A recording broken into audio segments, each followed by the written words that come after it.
Je suis Valérie Creusot-Rivière, je suis expert comptable et commissaire aux comptes dans une entreprise d'expertise comptable, d'audit et de conseil indépendante locale. J'étais chez Expertise CFE.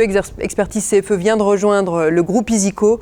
Donc nous sommes une entreprise de 550 personnes. On accompagne les entreprises de toute taille dans le Grand Est. Bonjour, Alexandre Bégard, je travaille au Crédit Mutuel Alliance Fédérale. Je suis manager de projets innovants dans le pôle innovation marché. Mon quotidien, réfléchir à la banque de demain avec nos clients, avec nos équipes, en collaboration sur des projets que l'on teste de manière comme en laboratoire en fait. Et au fur et à mesure, on affine les solutions qu'on propose à nos clients. Salut Valérie, ça fait longtemps qu'on ne s'est pas vu. Salut Alexandre, oui, je suis d'accord. En plus, avec Covid, c'est un peu compliqué. Ça fait plaisir de te voir aujourd'hui à Nancy. C'est sympa de faire des choses un petit peu en présentiel et d'enlever le masque aussi d'ailleurs. On garde la distance quand même, on va être réglo, mais... Voilà. Bon, alors je crois qu'il faut qu'on se rappelle des bons souvenirs. Oui, tu as des beaux souvenirs toi à lycée? Ah ouais, j'ai des souvenirs magnifiques. En fait, moi je suis arrivé à l'ICN via Supest à l'époque, le bachelor. Et j'étais diplômé en 98 et puis derrière j'ai eu la chance de pouvoir rentrer à l'ICN en deuxième année. Il y avait la possibilité de ce fonctionnement-là. Et donc je suis diplômé de l'ICN en 2001. Je sais pas, toi Alors moi, c'est un petit peu plus vieux que ça, puisque à l'époque, d'ailleurs, j'ai intégré les locaux de la rue Michel-Ney, où c'était le début, je crois, d'une nouvelle grande école, avant Artem, puisqu'on parlait déjà d'Artem, mais c'était pas encore la réalité.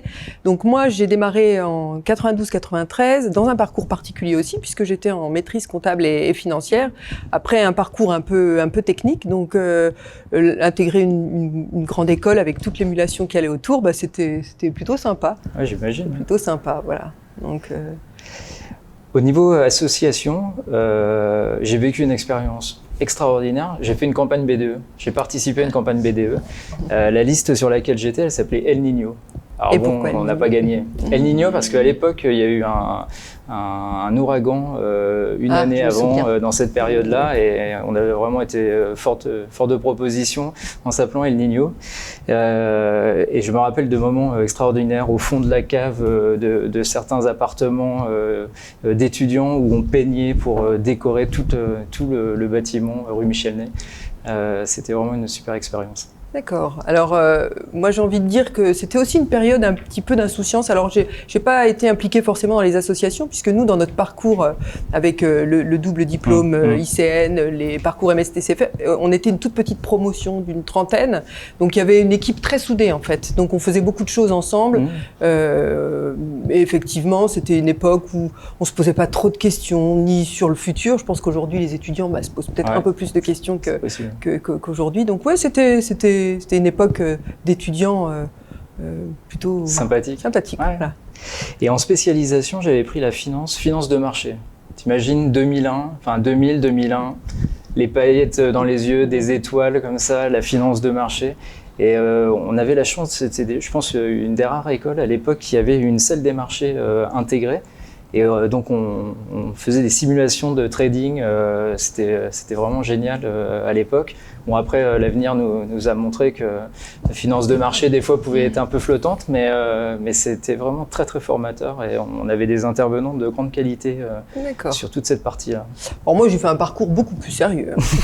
C'était de la compta et de la finance. La finance aussi, mais de la compta.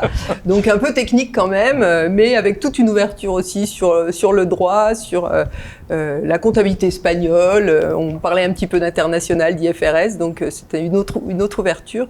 Alors peut-être un petit peu moins fun que la finance de marché, mais je me souviens qu'à l'époque, on commençait aussi à faire des stages dans les entreprises d'audit, de conseil. Alors, je ne veux pas dire cabinet, puisque le mot cabinet est banni aujourd'hui. On parle plutôt d'entreprise de conseil. Et donc, on a commencé à accompagner les entreprises. Donc, c'était aussi intéressant. Ouais. Alors, moi, si j'avais un mot qui résumerait mon parcours, ça serait lancement.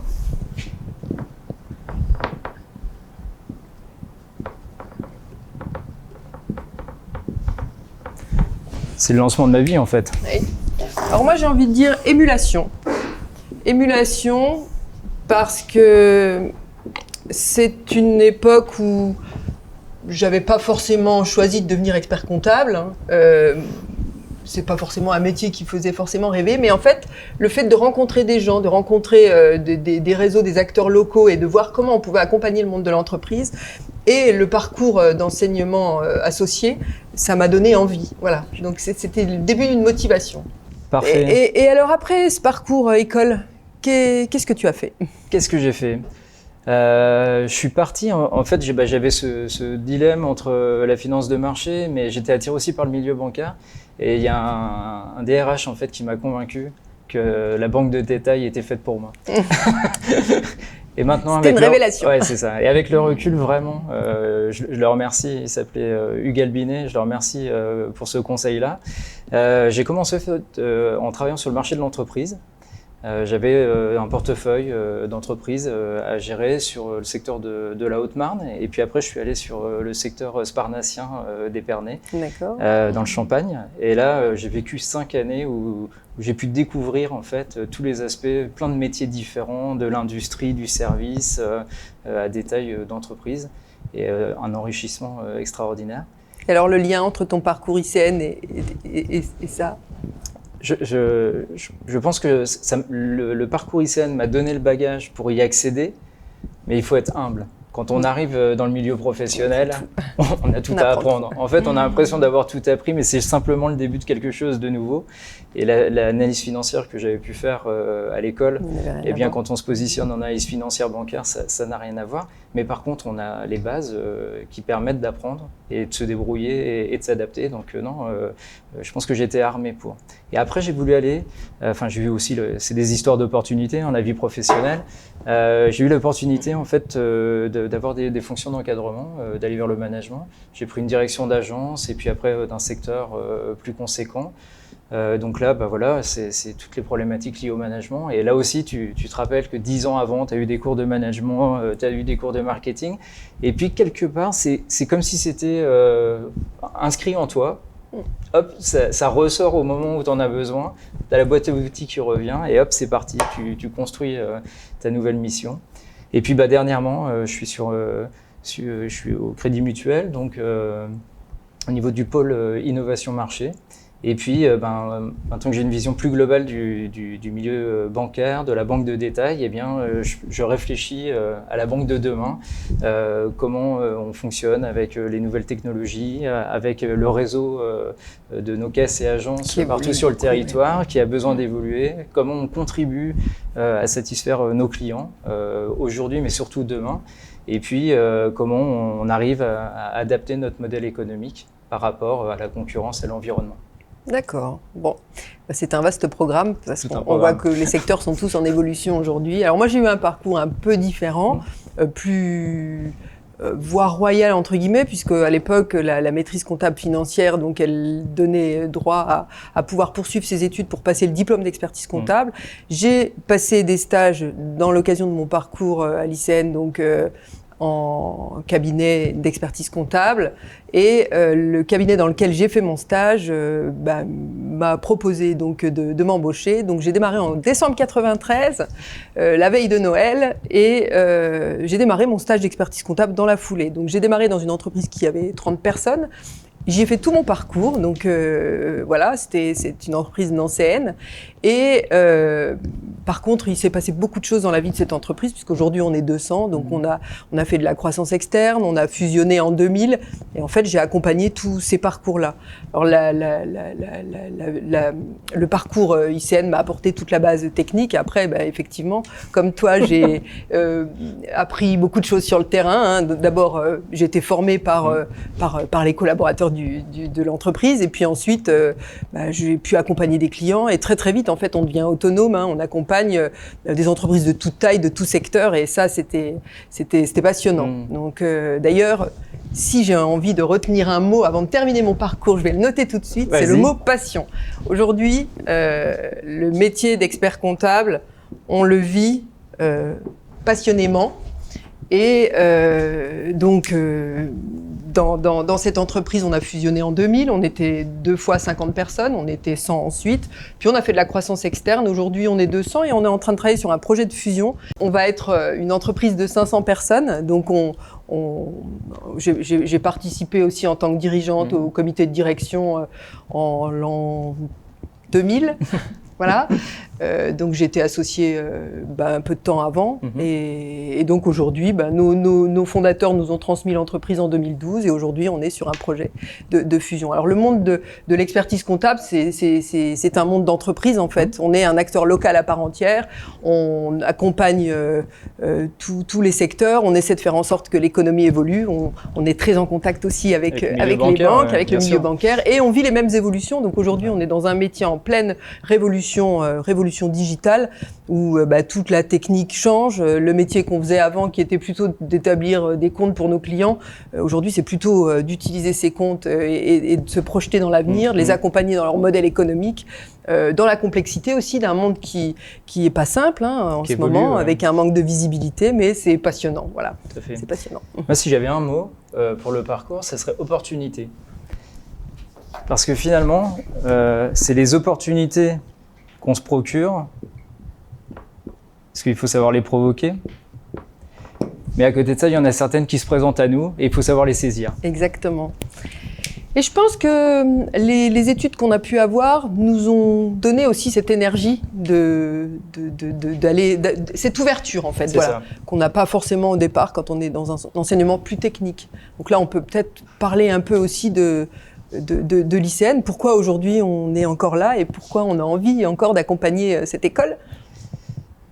Alors, le choix de l'ICN, quelque part, j'étais nancéen. Donc tu vois, il s'est un peu fait comme ça, quasi naturellement. Tiens, il y a l'ICN à côté, je vais tenter l'ICN. Et puis il y avait cette image de l'ICN, c'était vraiment une école reconnue qui donnait envie de s'y investir. Et puis, je dirais que plus tard, je me suis rendu compte que finalement, c'était une rencontre qui était beaucoup plus forte. C'est une rencontre quasi de deux personnalités, de deux systèmes de valeurs qui sont rencontrés, qui ont les chances de se rencontrer finalement. Et les valeurs qui ont été défendues quand j'y étais, mais encore aujourd'hui, puisque tu le sais bien, en étant au fonds de dotation, on est vraiment au cœur des valeurs de cette école.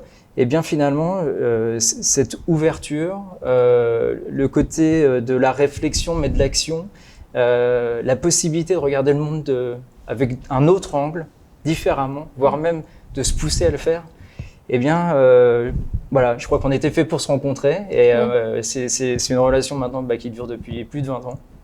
Et j'en suis vraiment très très heureux et j'espère que ça va être encore pour de nombreuses années.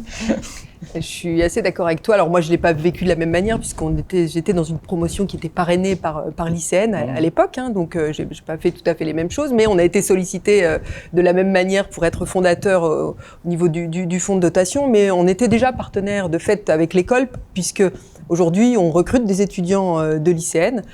Pour leur ouverture, c'est vrai que dans nos métiers techniques, comptables, financières, à la base, on recrutait beaucoup de techniciens. Et en fait, avec cette mixité de profils, on s'est rendu compte qu'on avait d'autres ouvertures, d'autres possibilités d'accompagner nos clients. Donc aujourd'hui, c'était assez naturel de pouvoir continuer à travailler avec l'ICN. Donc on accompagne, peut-être pour faire des animations de temps en temps, pour former.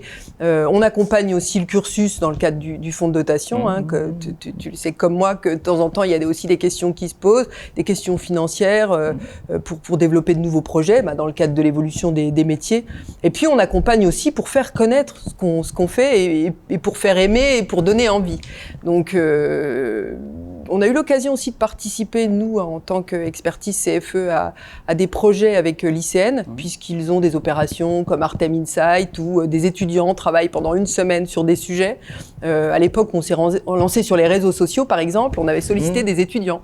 Alors, c'était super, parce qu'on avait la mixité école ICN, école des mines, école des arts, et ils nous ont donné des idées. Récemment, on les a fait intervenir sur l'attractivité du métier de l'expert comptable. Et là encore, les étudiants nous ont apporté un autre regard que celui qu'on a au quotidien. Je trouve que c'est important aussi pour nous de garder le lien avec les étudiants pour voir comment les générations évoluent.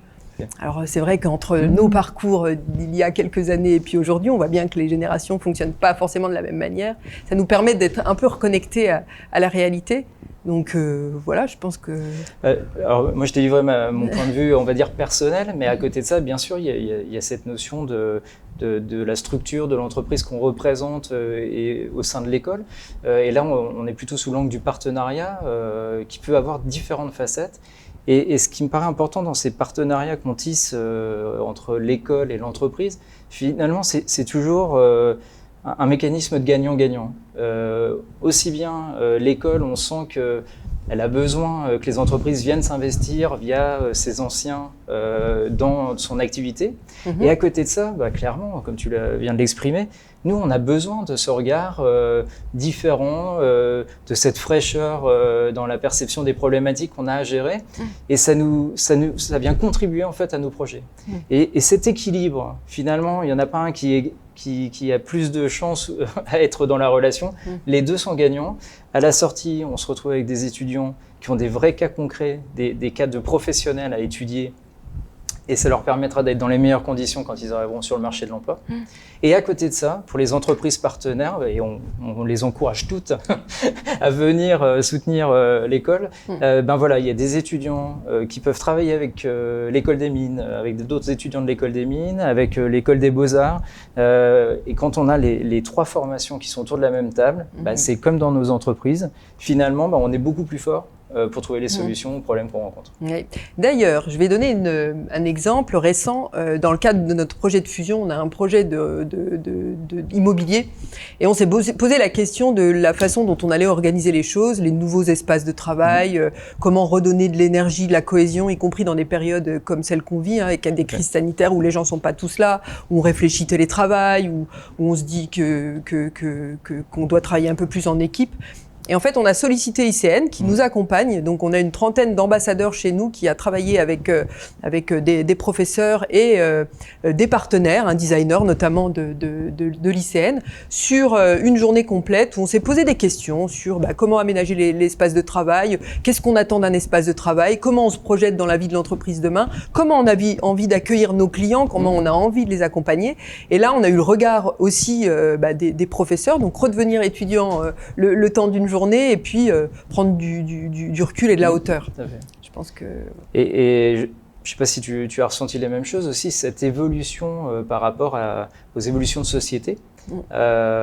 Aujourd'hui, régulièrement, on voit les étudiants qui réfléchissent à des problématiques d'égalité homme-femme, toute la problématique de la responsabilité sociale de l'entreprise qui est au cœur des réflexions au sein de l'ICN. Eh bien, ça nous donne aussi ces mouvements, ces évolutions dans les comportements. Et l'école est aujourd'hui complètement dans son temps avec les évolutions qu'elle est en train de vivre. Oui, je suis complètement d'accord avec toi. Et regarde les locaux aujourd'hui. Voilà, nous sommes la station A. Station A, magnifique création. Oui. Un mot ? Un mot. Un mot. Allez.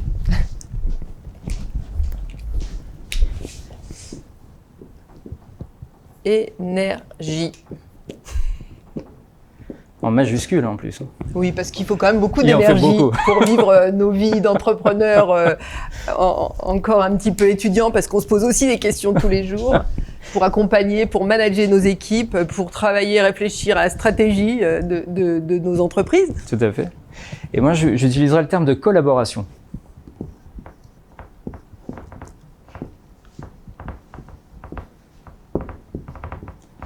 Parce que la collaboration, on en a besoin dans les entreprises, on en a besoin au sein de l'école et on en a besoin entre les entreprises et l'école. J'aurais pu donner le mot hub, connecteur. Tout à fait. Je pense que voilà. Ça irait bien dans l'esprit.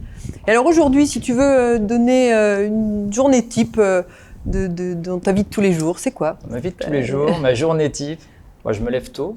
Parce que j'aime bien voir le lever du soleil. Mais en Lorraine, c'est pas toujours... C'est pour ça que je suis allé à Strasbourg. Il fait toujours soleil en Alsace. Non, ma journée type, en fait, il n'y a pas de journée type. Et c'est ça que j'aime dans ma vie, c'est que voilà, j'ai des journées qui sont très chargées, mais ça tombe bien puisque j'ai envie de m'investir dans mon travail et ça me permet de m'épanouir. Ce que j'apprécie aujourd'hui, c'est d'avoir la chance d'avoir des activités qui me plaisent, dans lesquelles je me fais plaisir, dans lesquelles je peux mettre à contribution une expérience, à me mettre aussi en danger quelque part dans certaines pratiques. Voilà, j'ai cette liberté déjà d'organiser mon temps, de pouvoir être sur des projets innovants, des projets à long cours où on construit. Et finalement, les journées ne se ressemblent pas, mais par contre, il y a un fil conducteur. Et ce fil conducteur, c'est la construction. Voilà, on passe à plein d'endroits, mais quelque part, passer et construire quelque chose, pour moi, ça a du sens. Et aujourd'hui, mes journées, je les occupe à ça. C'est sûr. T'en as une, toi, de journée type? Alors, journée type, pas vraiment. J'ai envie de dire que des fois, je rêve d'une minute d'ennui parce que ce serait bien. La journée type, c'est d'essayer d'être en accord avec la vie privée, la vie professionnelle, m'occuper des enfants le matin quand même un petit peu, le soir, de temps en temps, aller leur raconter une petite histoire. Et puis, entre-temps, s'occuper de mes clients, de mes collaborateurs, de tous les sujets qui nous arrivent et qu'on n'avait pas prévu de traiter dans la journée, c'est de faire grandir en fait autour de nous. Je crois que notre vrai métier d'entrepreneur, de dirigeant, c'est de faire grandir nos clients, c'est de faire grandir nos collaborateurs, c'est de se faire grandir soi-même aussi. On est, nous, une équipe de 30 associés, donc embarquer une trentaine d'associés dans tout ça, c'est aussi se remettre en question tous les jours et je crois que on peut faire le parallèle aussi avec le monde de l'école où on essaie de réfléchir à comment on va construire les choses, à comment on va organiser. Et donc, voilà, pas de journée type, mais des journées qui nous demandent beaucoup d'énergie et qui sont très motivantes. Parce que quand on arrive à faire évoluer tout ça, c'est une réussite et une vraie satisfaction. Voilà. Alors moi, si j'avais un mot à mettre, ma journée type, je voudrais juste qu'elle soit unique.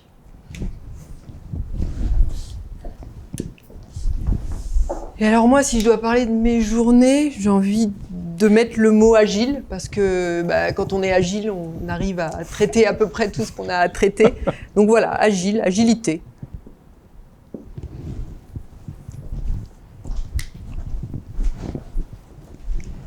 Ton meilleur souvenir? Mon meilleur souvenir, c'est l'époque d'insouciance, moi j'ai envie. L'époque étudiante, je trouve que c'était l'époque de l'insouciance. Je me dis souvent que les étudiants aujourd'hui, c'est pas forcément facile pour eux, donc oui, l'insouciance. Oui, un souvenir d'insouciance. Et j'aimerais que les étudiants aujourd'hui puissent retrouver cette facilité de vivre. Ouais. Alors moi j'en ai deux. Il y a un souvenir qui est plutôt drôle, c'est ma coupe de cheveux. En fait, ma coiffure date de lycéenne, je l'annonce officiellement aujourd'hui. On est en pleine campagne BDE, comme je te l'ai dit tout à l'heure. Le leader sur l'autre liste est rasé. On est en 98, sortie de Coupe du Monde, c'est un peu la mode. Et là, vraiment, il marque les esprits avec sa coupe de cheveux au sein de l'école. Et donc, on contre-attaque et on décide, toute la liste, de se raser la tête. Les filles aussi? Toute l'équipe. D'accord. Ça s'est vite terminé puisque la tondeuse est tombée en panne sur le premier qui avait eu l'idée, moi-même. Et donc, j'ai terminé rasé. Les autres ont gardé leurs beaux cheveux et je pense qu'ils les ont encore aujourd'hui. Mais moi, depuis, je suis resté comme ça pendant les 20 dernières années. Bon, au moins, tu ne te fais pas de cheveux gris. Non, tout va bien. C'est bon, ils poussent à l'intérieur. Voilà. Pour être plus sérieux, un souvenir vraiment que j'ai vécu avec l'école, c'est une soirée des négociales. L'école participe à ce concours de vente. Il y a différents étudiants qui vont au négocial tous les ans dans les différentes écoles du groupe ICN. Et voilà, j'ai eu la chance d'y participer, d'aller relativement loin dans le parcours. Et cette soirée, c'était à l'époque au Palais des Congrès à Nancy, qui n'existe plus. Mais il y avait une ambiance de dingue et ça reste un grand souvenir de ma partie étudiante. L'insouciance de la période étudiante. J'espère qu'on se retrouvera bien vite pour reparler de nos futures aventures. Avec grand plaisir. Je te dis pas dans 10 ans. Merci Alexandre. Non.